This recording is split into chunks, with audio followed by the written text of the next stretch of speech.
Gindala sa ospital siya na Executive Secretary Salvador Medialdea matapos naglain niya pamatyag samtang naghatag sa mensahe sa ibabaw sing stage sa Solidarity Walk.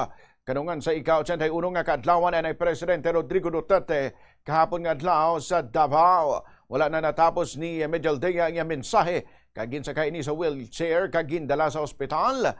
Nagpanawagan naman si Senador Bongo sa publiko nga maghalad sang pangamuyo para sa madinilagon nga medical procedure kay Medialdea subong adlaw. Si Medialdea malapit nga biyan ni former President Duterte nga nagupod sa iya bilang legal representative sang ginlupad ni padulong sa The Hague agon magatubang sa International Criminal Court sang Marso 12, 2025. Ginbansagan man ini nga pambansang best friend bangod sa iya loyalty sa mga Duterte. Yari ang kabahin sang natabo kagabi sa Solidarity Walk kung sa diin naglain ng pamatyag ni Medialdea samtang naghahatag ini sang mensahe.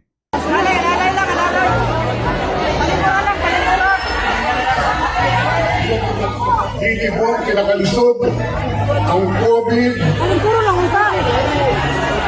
Pero apil na ni sa serbisyo sa katauhan.